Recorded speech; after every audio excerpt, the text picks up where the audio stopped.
రైతులు ఇప్పటికే దీర్ఘకాలిక వరి రకాలను నారుమడులుగా పోసుకున్నారు. బోరుబావులు, చెరువుల కింద మధ్యకాలిక రకాలను ఎంచుకొని సాగు చేయటం మంచిది. ప్రస్తుతం ప్రాచుర్యంలో అనేక మధ్యకాలిక దొడ్డుగింజ, సన్నగింజ వరి రకాలున్నాయి. ప్రాంతాలకు అనుగుణంగా వాటి గుణగణాలను పరిశీలించి సాగుకు ఎంచుకోవచ్చు. ఖరీఫ్కు అనువైన మధ్యకాలిక దొడ్డుగింజ, సన్నగింజ వరి రకాలు, వాటి గుణగణాలను రైతులకు తెలియజేస్తున్నారు వరంగల్ ప్రాంతీయ వ్యవసాయ పరిశోధనా స్థానం శాస్త్రవేత్త సతీష్ చంద్ర.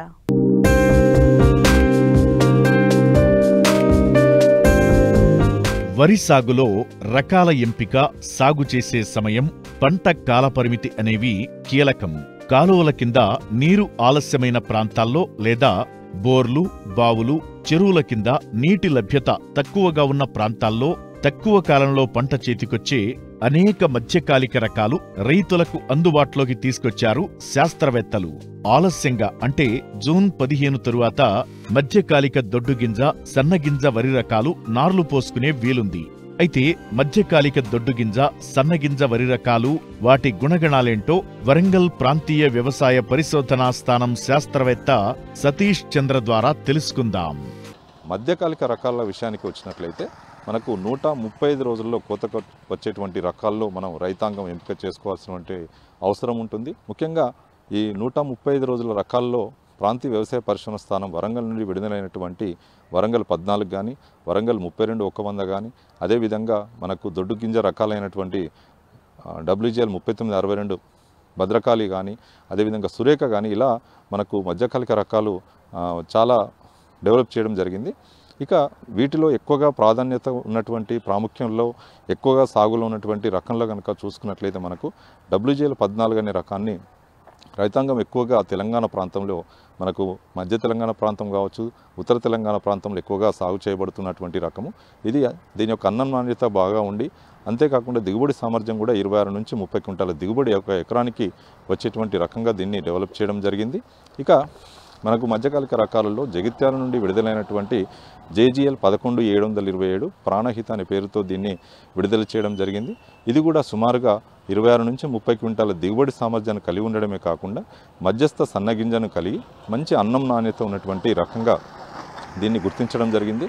దీని యొక్క అన్నం నాణ్యత కూడా రుచిగా పొడిపొడిగా ఉండడమే కాకుండా BPT 5204 పోలి ఉంటుంది. కనుక రైతాంగము ఇటు నాణ్యత విషయంలో కానీ, దిగుబడి విషయంలో కానీ ఎంపిక చేసుకోవాలనుకున్నప్పుడు JGL 11727 రకాన్ని కనుక ఎంచుకున్నట్లయితే కొంతమేర మన చీడపీడలను కూడా తట్టుకున్నటువంటి స్వభావం ఉన్నటువంటి రకంగా దీన్ని గుర్తించడం జరిగింది. ఇక అదే ప్రాంతీయ వ్యవసాయ పరిశోధన స్థానం జగిత్యాల నుండి విడుదలైనటువంటి JGL 27356 అనే సన్నగింజ రకం, అతి సన్నగింజ రకము. ఇది జై శ్రీరామ్కి బదులుగా దీన్ని డెవలప్ చేయడం జరిగింది. రీప్లేస్మెంట్లో మనం జై శ్రీరామ్ బదులుగా కూడా ఈ రకాన్ని ఎంపిక చేసుకోవచ్చు.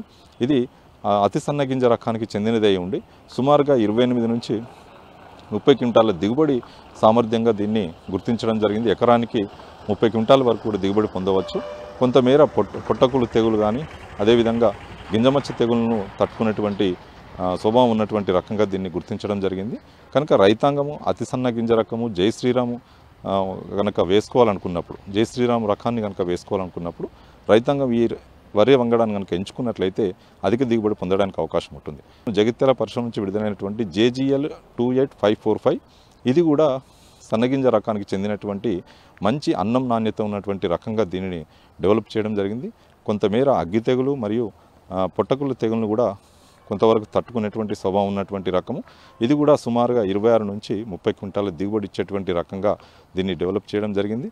ఇక వీటితో పాటుగా జగిత్యాల రకాలైన జగిత్యాల మషూరి కానీ, జగిత్యాల సాంబా కానీ, కరీంనగర్ సాంబా, ఇలా చాలా రకాలు మనకు జగిత్యాల పరిశోధన స్థానం నుండి విడుదల చేయడం జరిగింది.